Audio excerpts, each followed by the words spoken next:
Hello, everyone, and welcome again to For the Love of Dogs. I am Martha Benjamin here with Farrah White, and today we're going to take you on a mission. That's right, a mission to save dogs here in Dallas-Fort Worth. And taking us on our mission, Duck Team 6. We'll meet a few of the members of the team. And later, how one dog, literally thrown away in a dumpster, ended up saving a life. It's an amazing story. But first, the man behind Duck Team 6, J.P. Bonnelly, has a passion for dogs. Not only does he photograph them, but he is the co-founder of Duck Team 6, a team of rescuers that hit the streets of Dallas to save homeless dogs. And some of the members of Duck Team 6 will join us a little later in the program. But first, let's meet J.P. Bonnelly. Hi, J.P. Welcome back. Hi, Arthur. Thanks for having us back. How you doing? We're very busy. We've had a very busy year, and we're getting bigger and catching more dogs. Who's this guy? This is Leroy Brown. He's one of our, one of our most recent captures from East Texas. You can tell he's kind of a street dog. He's a little beat up. He's a sweetheart. He's just a big old tub of love. Likes to roll around, have a good time. His eyes kind of messed up, but you'd never know it. Leroy Brown, meanest guy in town. Yeah, yeah. So How'd you get him? well, it was we'd been trying to catch him since last July, and I'd see him around midnight when I was trying to catch another dog, one of his girlfriends, at one of the churches, one of the dog we call a church dog, and I'd see him about midnight. Be parked on the street waiting for her to come into a trap, and of course she never would. Then I'd see Leroy Brown trotting down the street, and I'd get out of my car, feed him a little bit, and he'd eat and just kind of look up, and off he went. And then one of our other volunteers, May, would see him during the day and would feed him. And then we said, oh, we're just going to try and catch him. He disappeared. So we didn't see him for 3 or 4 months. And then about a month ago, May and another one of our volunteers, Katie, went out to feed some of the dogs that we look after.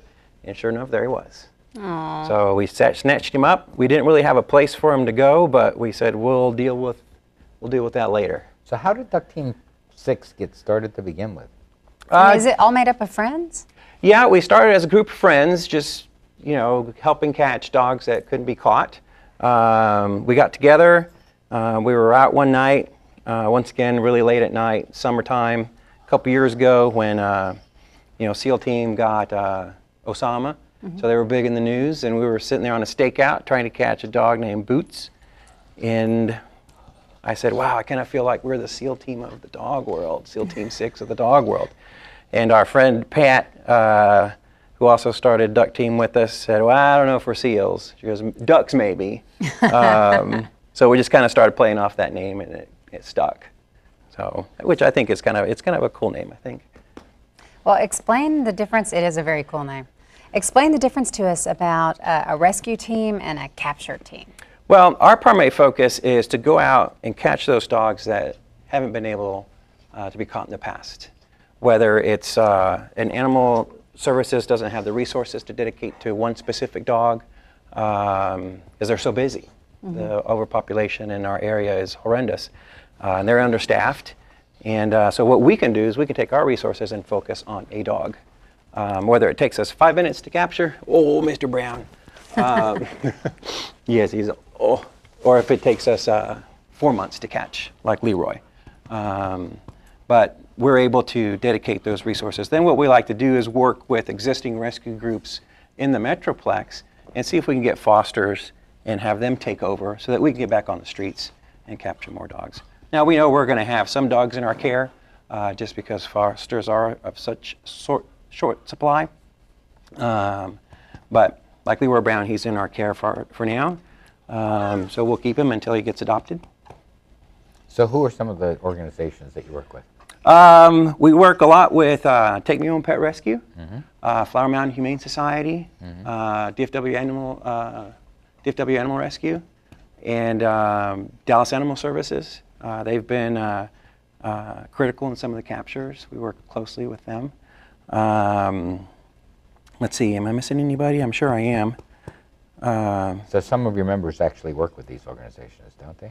Yeah, some volunteer, some friends volunteer with them.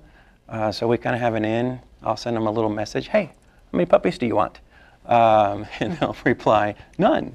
So I keep working them until, we can either get one in or there's a dog. There's one dog we just caught yesterday that might be going on through the Flower Mound. There's a new program they have called Love on Wheels, and where they ship them up to the Northeast.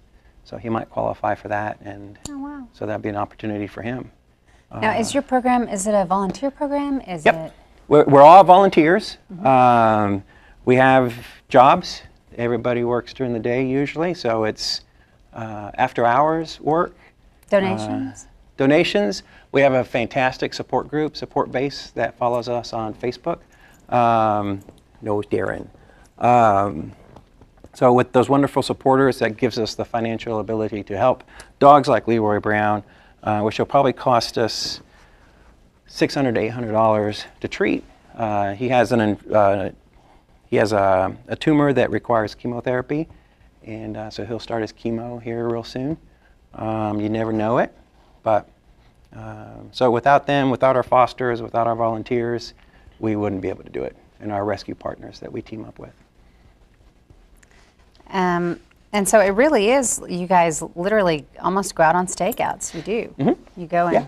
Sometimes we have to track them. We have to find out when they're going to be out, at what time they come out to eat. Do they have any patterns? So people call you and report the dogs Yeah. in their general In their general vicinity. area. I've been and- feeding said dog for 2 months. I just can't catch him. I can't get close to him. Things of that nature. And then we can go out and, like I said, sometimes it's 5 minutes, and boom, we got him. Sometimes it takes a couple months. So are you like the SEAL team? Do you have, infrared technology? I wish.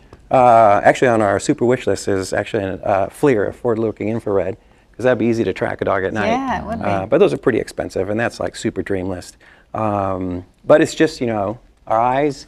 We have some traps, some nets, and just go out there and use the old noodle to come up with ideas on how to catch these guys. Are most of them relatively well behaved when you capture them? Yeah, most of we're up to over about 350 dogs off the streets now.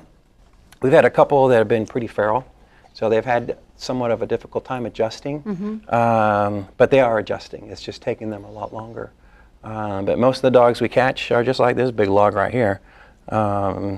They're easy to come on. They take a little time to adjust to being a family dog. Yeah, he looks like he's having a Yeah. hard time adjusting. And then we go from there. But what's amazing is, out of those 350, we haven't had any parvo. We haven't had any distemper. We haven't had any kennel cough, which is not surprising just because they're on the streets. We have health concerns like heartworm and skin infections and things like that. Mange, broken bones, bad eyes. So, but they're pretty good dogs. Tell us a little bit about, you've got a vaccination day coming up? Yeah, we actually just did one a few weeks ago. We teamed up with Maisie's Mission. That's who I was forgetting. Sorry, Aaron. We teamed up with Dr. Schultz with Maisie's Mission, and I'd said before DFW Animal Rescue, but it's DFW Rescue Me, Jim Wenger and his team. So Maisie's Mission and Duck Team 6 teamed together with a couple of groups down in East Dallas with the Soupmobile and the Dallas Street International Dallas Street Church. We sent out flyers throughout the community. We offered free vaccinations for any pet. They just had to show up. And on our first day, with 3 days' notice, we did 50 full vaccinations. Oh, wow. So I thought it was a very big success for, once again, like the short notice, which was a perfect starter for us. So hopefully we get to plan another one within the next few weeks or so. Yeah, that'd be great. So we're going to take a little break here, and when Yep. we come back, we're going to meet some of the members of your team. I'd like to talk about some of the rescues themselves and Sure. how some of those dogs are doing. Absolutely. We'd like to hear about your favorite missions. So Oh, yeah. stay with us, and we're going to come right back and talk about those missions and how the dogs are doing. Great. My name is Teresa. This is Scooter. My name is Amber. This is Duke. I'm Dr. Dixon, and this is Annie. I'm Emily, this is Jackson. I'm Kelsey, and this is Skittles. My name is Miko. This is Chloe. My name is Ty. This is Callie. My name is Tamar. This is Simon. My name is Renee. This is Snowball.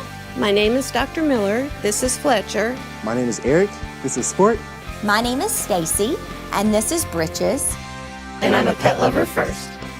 And I am a pet lover first.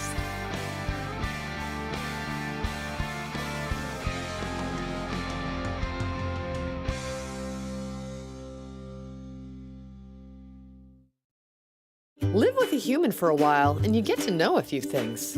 Like, I know she's actually not a morning person. I know she does strange tricks for no treats. I know that water makes her howl like crazy. I even know how the floor stays so clean. She's quick. But the one thing I will never for the life of me know is how she gets so tiny and inside that box. Natalie, how do you get so tiny?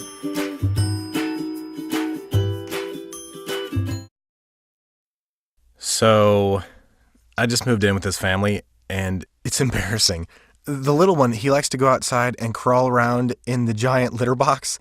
I don't know what he's doing. I mean, I was born and I knew how to use the litter box. Look at that! That's disgusting! Oh, poop already! You're making me nervous. Oh, okay, I can't look at this anymore. I really hope he grows out of this, for his sake.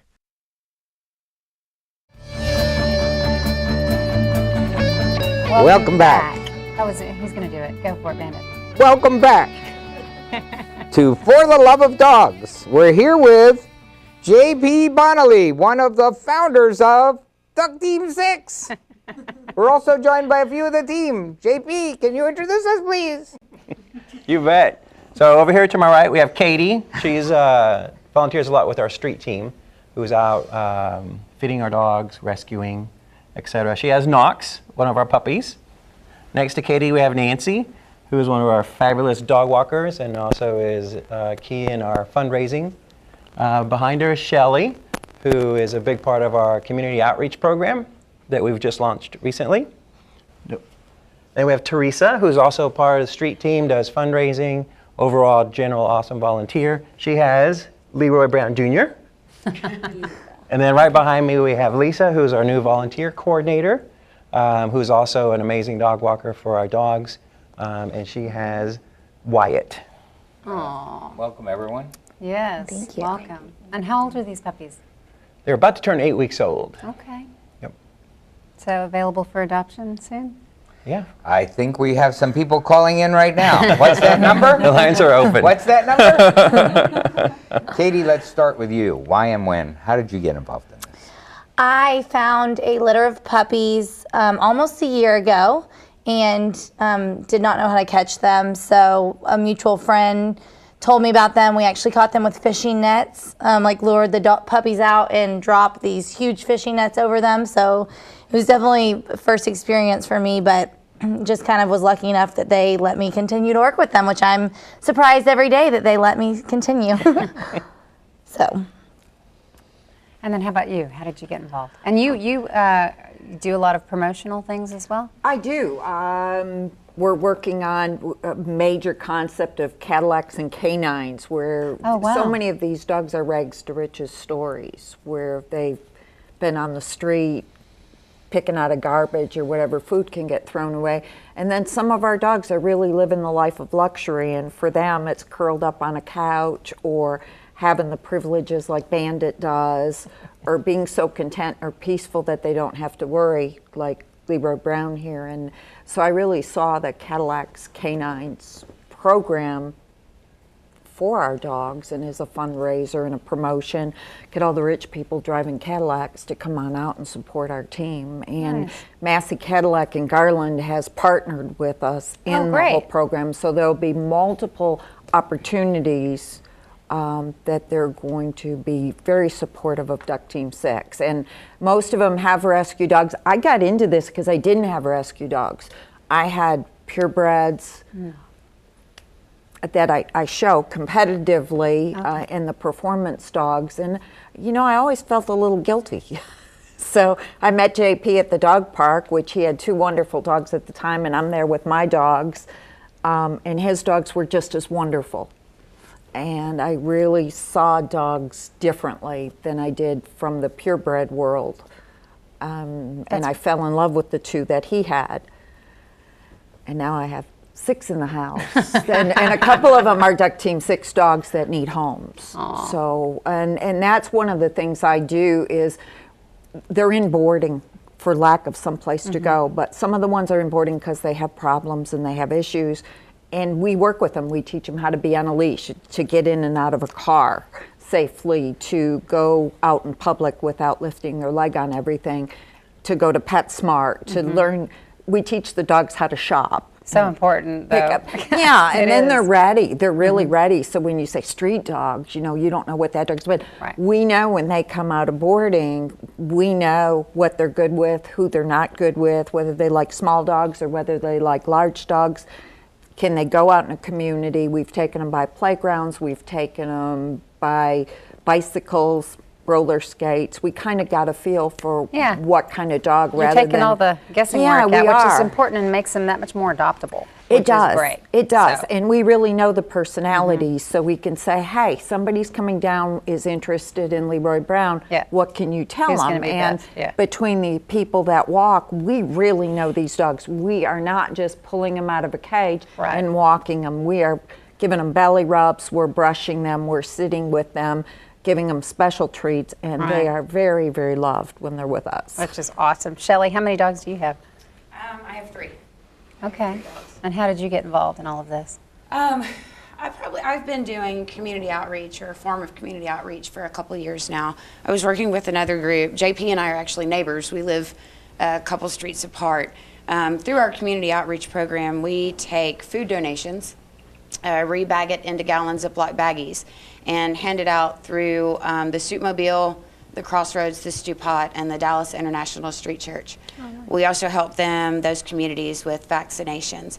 I've been working with Duck Team 6 since about the beginning of the year, bringing the donation bin sites that I had established previously over to the Duck Team group, and then working to grow it.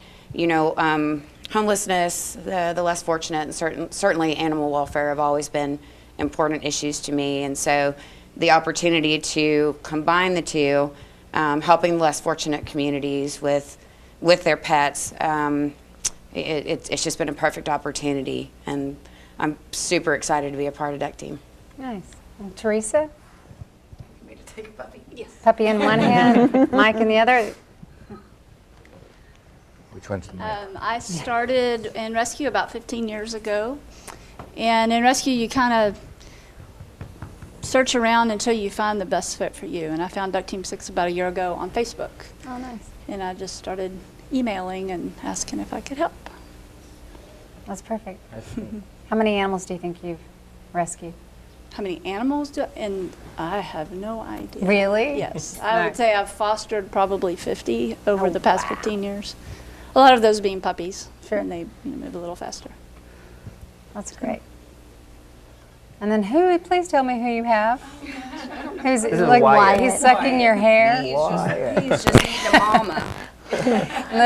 I head up with the volunteer coordinator, and we have people that volunteer, and I try to get them in all the right departments.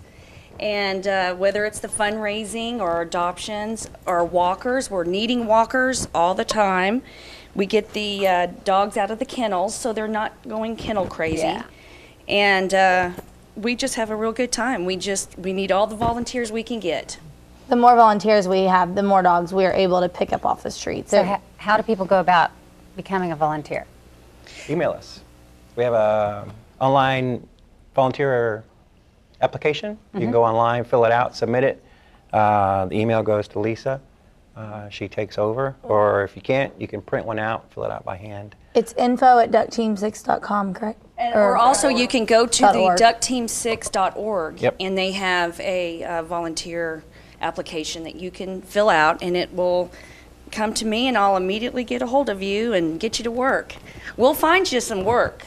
Are there any There's plenty to do. prerequisites or anything that people need to have or Just do? have the passion to help. That's it. And you guys take donations on the same websites, I'm guessing? Absolutely. Absolutely. Yep. we all have full-time jobs, so this is just, you know, the more help we get, like I said, the more dogs we're able to rescue, and we are always looking for help because it does get overwhelming, and I mean, you have to stay focused on your job as well as this, but when this is your passion, it's, you know, sometimes hard. Yeah, it's hard. It's hard, but then it makes it a little easier too. If you want to learn more about Duck Team 6, visit their website, duckteam6.org, or you can follow them on Facebook at Duck Team 6. We'll take another break, but next up, how a dumpster dog turned into a hero. Don't miss this story.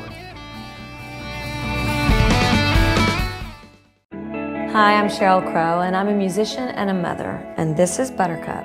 She's also a mother, but not by choice. She's a survivor of a puppy mill. Buttercup spent her life in a dirty wooden hutch, forced to produce litter after litter. She never went to a veterinarian or a groomer. She never had a soft spot to rest or a kind touch. She existed this way in cruel isolation year after year. Puppy mills are mass production factories where mother dogs suffer their entire lives, producing nearly 100% of puppies sold in pet stores and on the internet. When these dogs are no longer able to produce, they are often destroyed.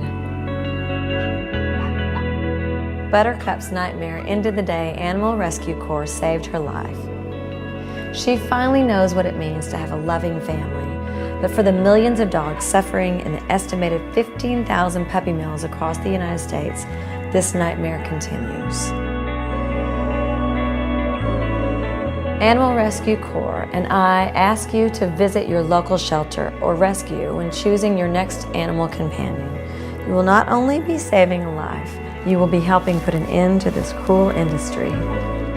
Please go to animalrescuecorps.org to learn more about ending puppy mills. Buttercup and I thank you.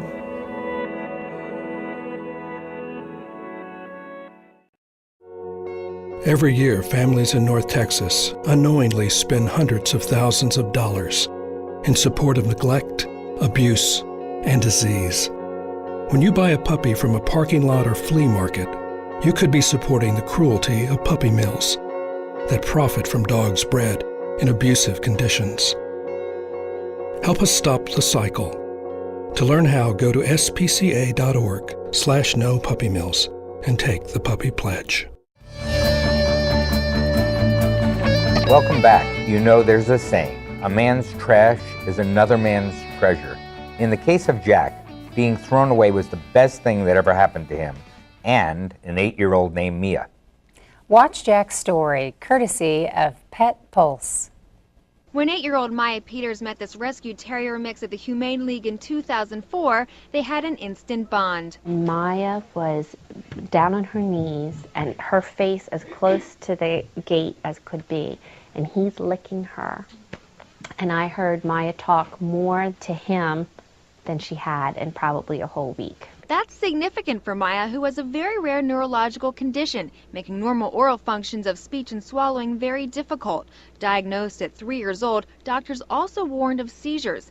It was only last year she had her first. She was alone in her room. It was Jack who came to Maya's rescue and alerted her family. Even before the seizure started, he is outside her bedroom door from downstairs in the laundry room. He was frantically trying to get in. Seizures are now a part of Maya's life. She has had up to 6 in one day. Jack seems to be able to sense the seizures are coming on before anything happens. She'll drop or fall, and he runs over before I'm even aware and breaks her fall. Jack was nominated for the Humane Society's Valor Dog of the Year, an award to honor and celebrate dogs who have performed an extraordinary act of courage by heroically helping a person in need. Although he didn't win, enough people were touched by Jack and Maya's story. He was awarded the People's Choice Valor Dog of the Year. According to Maya's mom, Michelle, Jack has become more than the family pet. He's Maya's guardian angel. He always is by my side. It was Maya's speech therapist that first encouraged the family to get a dog, thinking it would help with Maya's socialization skills. Well, Jack did that and so much more. He brought a lot of good things to her life. He helped her to be more social. He helped her with her oral motor movements, her articulation. He helped her just to come out of her shell. Booth says prior to Maya having Jack, Maya was incredibly shy and difficult to reach out to. Her self-esteem really took off when she got Jack because it gave her more confidence, and she was now willing to talk, about things they did and what they played with. Jack also filled the void of friendship. Maya's mom says Maya is often left out by other children, but in Jack, she has more than friendship. She has a constant companion. Wow.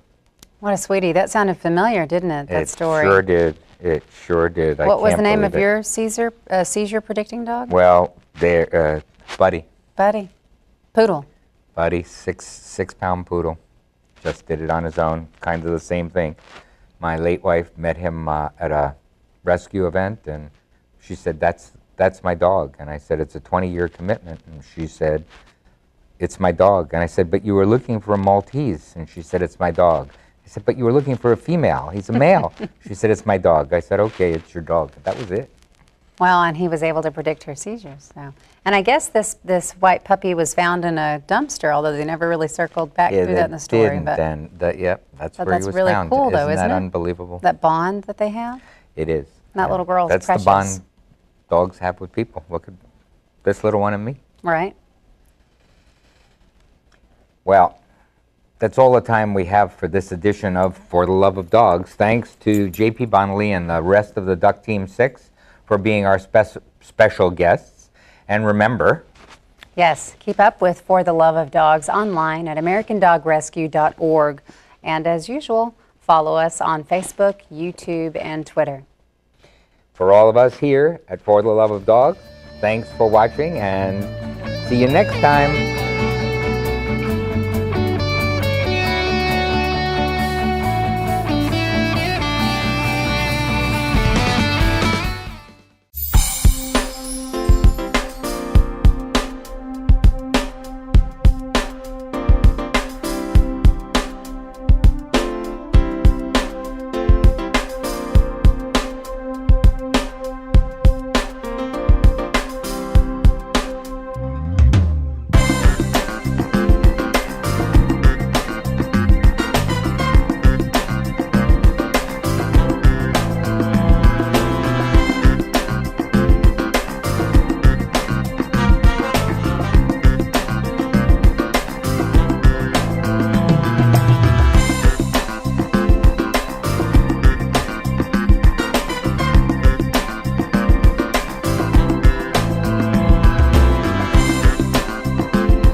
Know what?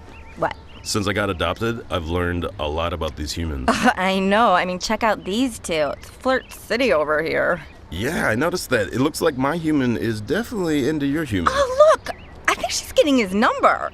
Nice. Your human's got some sweet moves. Takes after his dog. Oh, look, they're doing that thing where they put their arms around each other. She kicked up a leg. It's like in the movies. That's awesome. Looks like we're going to be hanging out a little bit more.